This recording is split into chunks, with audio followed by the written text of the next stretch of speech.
Remember when I bought and ate that 12-year-old box of Kraft spaghetti dinner? Okay, I'm gonna try to eat it, providing it passes certain conditions. And the time I drank an 18-year-old bottle of Crystal Pepsi. We're out here basking in glorious Mother Nature, so if we do die, at least our bodies will be easy to find.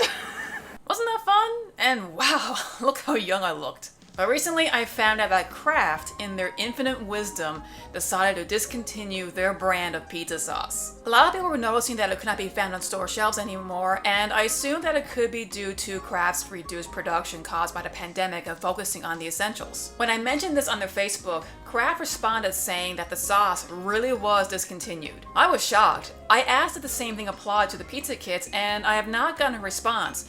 But I will say that I have not seen any of them on the supermarket shelves as of late. Everyone I told this to was floored. Kraft's pizza sauce and their kits, they existed forever. For many people, it was their favorite way of making pizza, myself included. I don't know if it's an East Coast thing, but if you mention Kraft pizza sauce, people just drool. So now that it's gone, what do we do? I will admit I was tempted to make an online petition to send to Kraft, but given how I viewed food on this channel in the past, I decided to take this as a challenge. Can I make a sauce from scratch that tastes like, or at least similar to Kraft? If you want to skip the process and see the recipe I came up with, just fast forward to this time code or just go to the description below. When it comes to on-the-market options, I found that Stefano had the closest taste to the Kraft sauce. It's not the same, but it's pretty close, but it is expensive, and it might be difficult to find if you don't live near Quebec. I also challenge all you pizza lovers out there to give this a try. If you love the Kraft sauce and yearn to make something similar or better, have at it and post the results. So the first thing I need is the list of ingredients used in the sauce. A week ago, I used the last pizza kit I had, so I did what any sane person would do, go through the recycling and fish it out. If we look at what's listed, a lot of it is pretty standard, but we all need to do some guesswork. A lot will have to do with ratios. So we look at the box here for tomato sauce. We have water, tomato paste, sugar/glucose, fructose modified cornstarch. We'll just call that sugar. Cornstarch doesn't really do anything for the flavor. Most of the times you just add that for the texture, the consistency of the mixture, so I'm not going to use that. General rule of thumb with water and tomato paste, that for every 6-ounce can of tomato paste, which I'm sure I'll be using that, you use a cup of water, so that's easy. Canola oil, okay, olive oil is my favorite, but yeah, I got canola oil, I can do that. Salt, yeah, onions with an asterisk next to it. Natural and artificial flavor. Okay, that's going to be a little tricky. I mean, yes, we're using a lot of natural flavors here, but I don't have anything artificial, so that's going to be out. Citric acid. They're not being specific here. Garlic with another asterisk there. Spices. Code word spices, so that's secret. Monosodium glutamate, so I'm calling that salt. Red pepper with another asterisk. So basically, the onions, the red pepper, and the garlic are dried.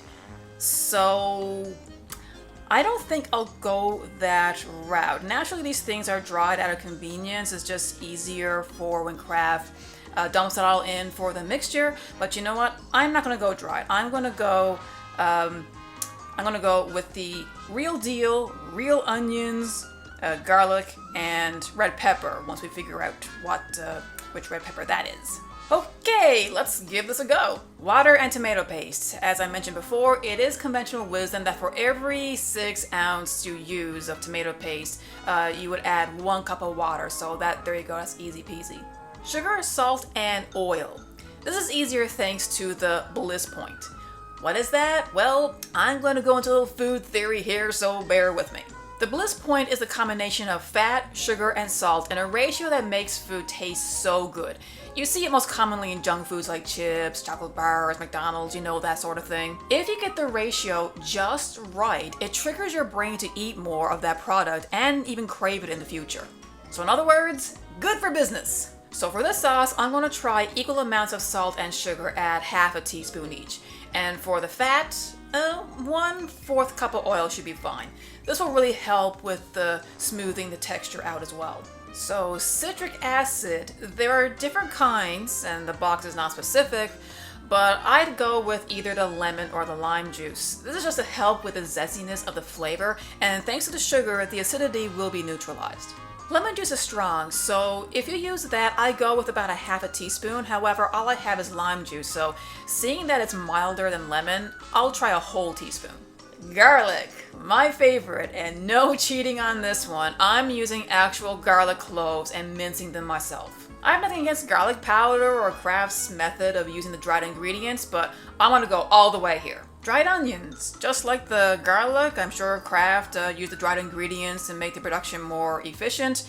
But I have three kinds. I have dried flakes, I have powder, and an actual onion. So I'm going to try mincing some onion, maybe about a half a teaspoon to a full teaspoon's worth would be enough. Basically, equal amount to the garlic we used. Dried red pepper. This is pretty vague because there's so many different kinds. We got cayenne, paprika, red chili, but those have a higher Scoville heat unit.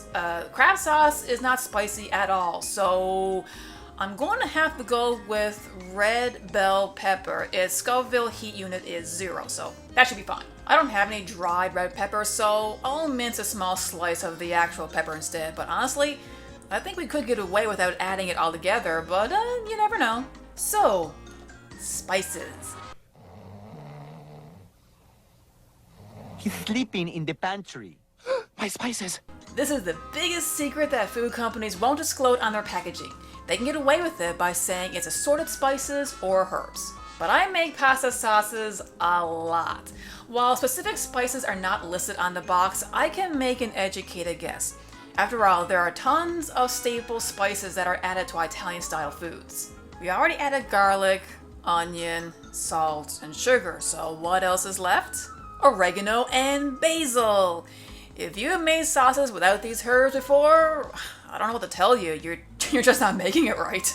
To hedge my bets, I'm going to add equal amounts of both, so we'll do half a teaspoon each. So next we're going to boil and let it simmer at low heat. The longer the better, but 30 minutes seems to be the general rule of thumb. And once it's done, let it cool and sit for a while. I find that once it cools down, you can taste the flavors a lot better. But like anything else that has spices in it, you get better results if you keep it in the fridge overnight. So how does it taste? Meanwhile, Okay, the sauce has been boiling for about an hour and it's been cooling off now for a couple hours now, so that's a good chance for the spices to all seep through. So when I look at the sauce, like, it has a very smooth texture. The consistency, I believe, it matches very close to the Kraft pizza sauce, so I'm pretty sure that's thanks to the canola oil. Color-wise, it's a deeper red than the Kraft sauce. Kraft sauce has more of an orangey look to it, very smooth and orangey. So let's go ahead and give it a try.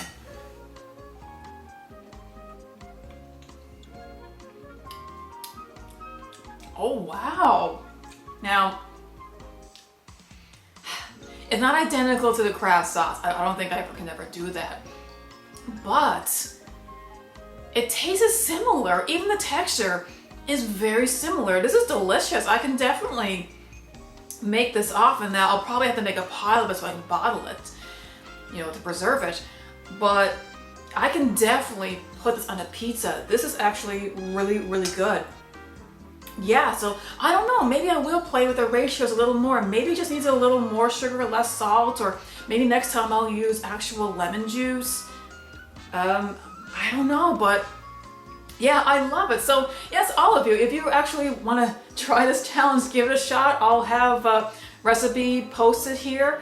If you want to look at the actual ingredient list on the box, go ahead. You know, maybe you can substitute something, add something, change ratios, give it a shot, and yeah, let me know how it turns out for you. Yeah, this is really good. Quick update, while I was at the convenience store to buy the red pepper, I noticed that they still had a supply of the Kraft pizza kits. So, being the greedy little jerk that I am, I bought their entire stock. So that's a pro tip. The next time you go to a corner store, you might still be able to find these kits.